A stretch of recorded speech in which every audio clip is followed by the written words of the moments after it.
అందరికీ నా ఛానల్ నేను చెప్పిన కథలకి తిరిగి స్వాగతం. జ్వాలాద్వీపం 14వ భాగము చెప్పుకుందాము. కొంచెం లేటుగా చెప్తున్నాను, కంటిన్యూషన్ లేదు. ఈ 14వ భాగం చెప్పే ముందర 13వ భాగంలో ఏం జరిగిందో తెలుసుకుందాం. చిత్రసేనుడు తను వాగ్దానం చేసిన ప్రకారం ఉగ్రాక్షుడికి తన ప్రథమ సంతానాన్ని ఇవ్వకుండా ఇతరుల పిల్లల్ని ఇచ్చాడు. ఉగ్రాక్షుడు ఈ మోసం గ్రహించాడు. చివరకు చిత్రసేనుడు తన పిల్లవాడిని ఉగ్రాక్షుడి పరం చేశాడు. ఉగ్రాక్షుడు ఆ పిల్లవాడికి ఉగ్రదత్తుడని పేరు పెట్టి మరిద్దరు కుర్రవాళ్లతో అతన్ని తన కోటలో పెంచసాగాడు. ఇది 13వ భాగంలో జరిగినది. ఇప్పుడు 14వ భాగము చెప్పుకుందాము.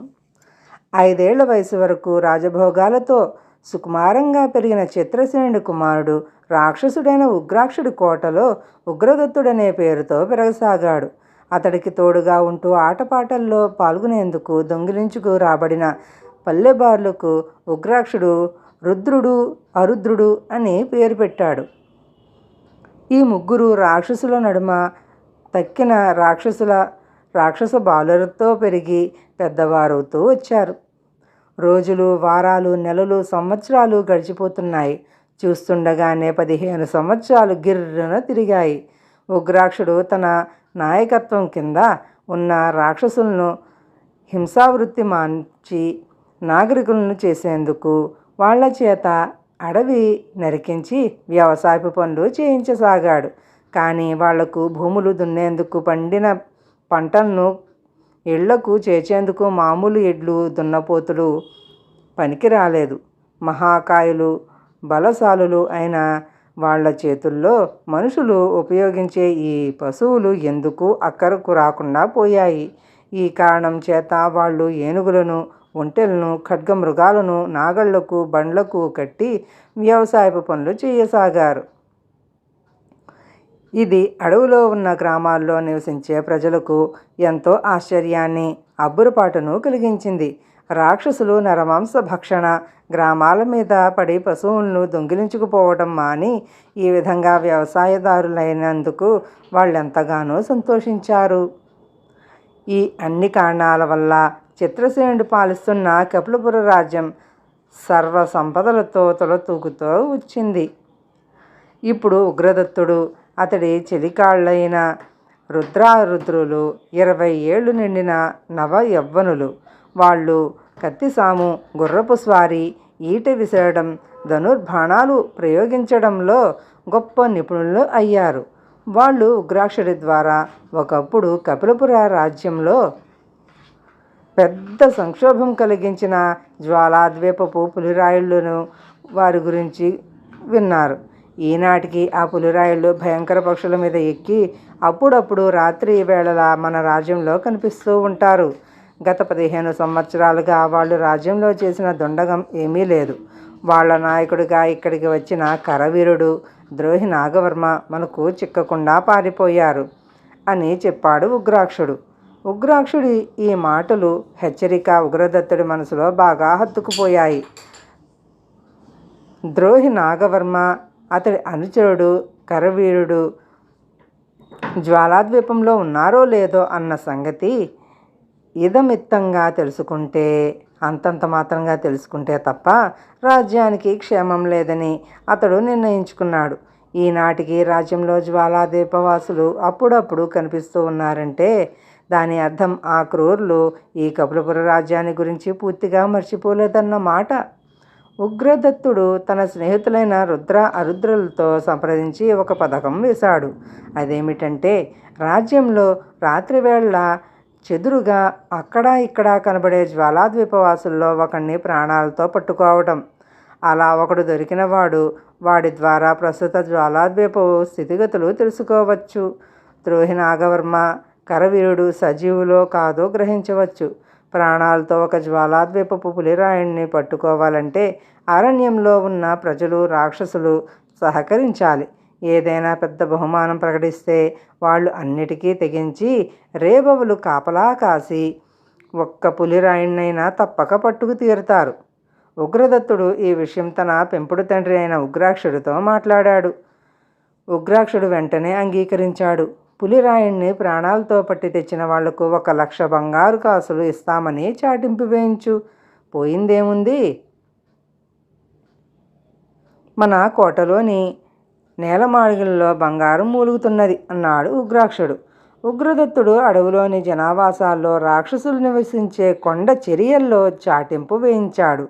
అది మొదలు రోజు జ్వాలాద్వీప పులిరాయుళ్లను గురించిన సమాచారం ఉగ్రాక్షుడు కోటకు తెలియవస్తూ ఉండేది. పులిరాయుళ్ళు తమ భయంకర పక్షుల మీద ఎక్కి రాత్రివేళ చాలా చాలా ప్రదేశాల్లో కనిపిస్తున్నారు. కానీ ఎక్కడా వాళ్ళు కిందకి దిగటం లేదు. ఈ రకమైన వార్తలు ఉగ్రదత్తుణ్ణి నిరుత్సాహపరిచాయి. పులిరాయుళ్ళు రాజ్యంలో ఎలాంటి కల్లోలం కలిగించాలనే ప్రయత్నంలో ఈ విధంగా రాత్రివేళ వేగు వస్తున్నారో అతడికి అర్థం కాలేదు. ఒకవేళ ఆ క్రూరులు ప్రజలు కంటపడకుండా ఏ మారుమూలనున్న అడవి ప్రాంతాల్లోనైనా కిందికి దిగుతున్నారా?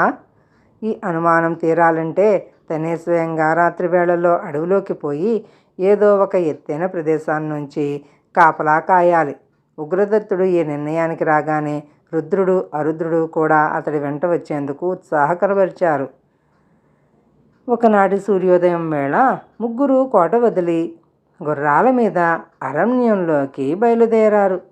వాళ్ళు జనులు నివసించే గ్రామాలను వదిలి నిర్జనంగా ఉండే అరణ్య ప్రాంతాల వెంట నడిరేయి వరకు ప్రయాణం చేశారు.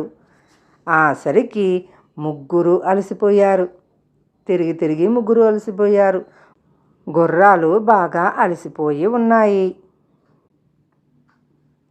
తెల్లవారే వరకు అక్కడ ఉన్న ఒక దేవదారు వృక్షం కింద విశ్రాంతి తీసుకోవాలని వాళ్ళు నిశ్చయించుకున్నారు. ముగ్గురు గుర్రాలు దిగి వాటిని విడివిడిగా చెట్లకు కట్టివేసి తాము పడుకోదలుచుకున్న చెట్టు కిందకి వచ్చేసరికి చెట్టు పైభాగమంతా వెలుగుతో మెరిసిపోవటం వాళ్ళకి కంటపడింది. అందరికన్నా ముందు తల ఎత్తి చూసిన ఉగ్రదత్తుడు ఎక్కడ లేని ఆశ్చర్యంతో భయంకర పక్షి దాని మీద ఉన్న పులిరాయుడి చేతిలో వెలుగునిస్తున్న వస్తువేదో ఉన్నది అన్నాడు. రుద్రులు కూడా తలలు ఎత్తి చూశారు. ఆ సరికి భయంకర పక్షి పడమటి దిక్కున రుద్రులు కూడా తలలు ఎత్తి చూశారు. ఆ సరికి భయంకర పక్షి పడమటి దిశగా చాలా దూరం వెళ్ళిపోయింది. వాళ్ళు కూడా పక్షి పోతున్న వైపు నుంచి వెలుగు రావటం గమనించారు. నేను ఈ దేవదారు చెట్టు చిటారు కొమ్మకు ఎక్కి మనం ప్రస్తుతం ఎలాంటి పరిసరాల్లో ఉన్నామో చూస్తాను అన్నాడు రుద్రుడు. ఇందుకు ఉగ్రదత్తుడు, అరుద్రుడు సరేనన్నట్టు తలలు ఊపారు. రుద్రుడు దేవదారు చెట్టుపైకి గబగబా పాకిపోయి కొద్దిసేపటికల్లా వగరుస్తూ కిందికి దిగి వచ్చాడు. ఉగ్రదత్తుడు ప్రశ్నించే లోపలే రుద్రుడు పడమటి దిక్కుకేసి చేయి ఊపుతూ, ఇక్కడికి దాపుల్నే ఎవరిదో పెద్ద కోట ఉన్నది. కోటలో ఎక్కడా వెలుగులేదు. బురుజుల మీద ఎవరూ కాపలా ఉన్న సూచనలు కూడా కనబడటం లేదు అన్నాడు. రుద్రుడి మాటల్లోని ఆదుర్ద గమనించిన ఉగ్రదత్తుడు, అయితే నీ అభిప్రాయం? పులిరాయుళ్ళు ఆ కోటలో ఏమైనా దిగి ఉంటారా అని అడిగాడు. ఆ సంగతి తేల్చి చెప్పడం కష్టం. ఆ కోటలో ఉంటున్న వాళ్ళెవరైనా వాళ్ళు ఏమాత్రం జాగ్రత్త లేకుండా ఉంటున్నారన్నదే నా ఉద్దేశం. ఇంతకుముందు మనం చూసిన పులిరాయుడు ఆ కోటలో కానీ దాని పరిసరాల్లో కానీ దిగి ఉంటే చూసి హెచ్చరిక చేసే నాథుడెవడూ ఉన్నట్టు లేదు అన్నాడు రుద్రుడు. రుద్రుడికి కలిగిన సంశయం లాంటిదే ఉగ్రదత్తుడికి కూడా కలిగింది. తన కోట రక్షణను గురించి ఇంత నిర్లక్ష్యంగా ఉంటున్న ఈ కపిలపురం సామంతుడెవడా అని అతడు కొంచెంసేపు ఆలోచించాడు. తెల్లవారితే గాని ఈ ప్రశ్నకు జవాబు దొరకదు. సూర్యోదయంతో పాటే లేచి తాను మొట్టమొదటగా చేయవలసిన పని ఈ సామంతరాజుకు పులిరాయుళ్ల నుంచి రాబోయే ప్రమాదాన్ని గురించి చెప్పి హెచ్చరించడం.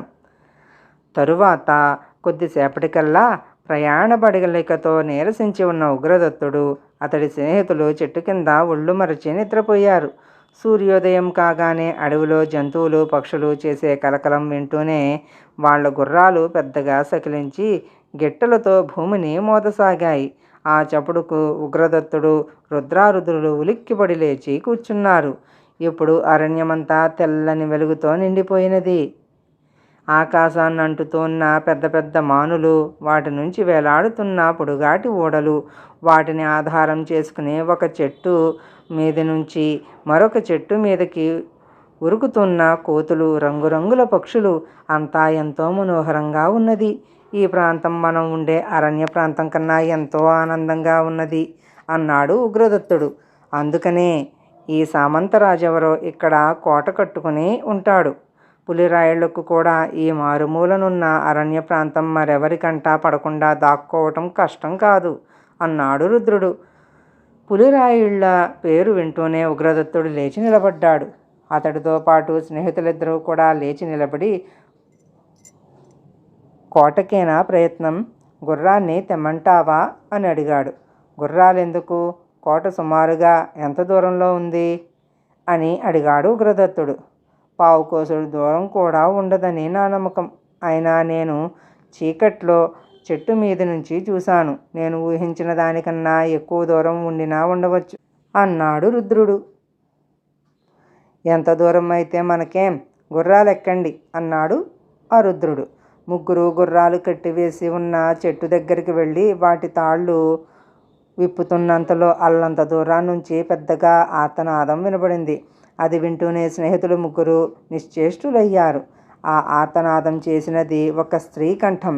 ఎవరో స్త్రీ ప్రమాదంలో చిక్కుకున్నట్టుంది అన్నాడు రుద్రుడు. త్వరగా రండి, పరిగెత్తండి అంటూ ఉగ్రదత్తుడు కత్తి దూసి ఆర్తనాదం వచ్చిన దిక్కుకేసి వేగంగా పరిగెత్తసాగాడు. స్నేహితులు ముగ్గురు కొంత దూరం పరిగెత్తేసరికి చెట్ల వెనుకగా కొన్ని మానవాకారాలు కనిపించాయి.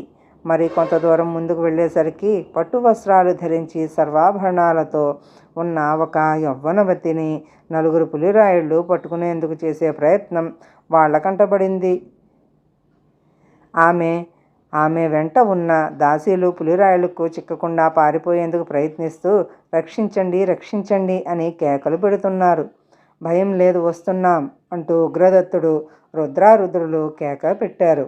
ఆ మరుక్షణం చెట్ల కొమ్మల మీద నుంచి బిలబిలమంటూ కొందరు పులిరాయుళ్ళు వాళ్ళ మధ్యకు దూకారు.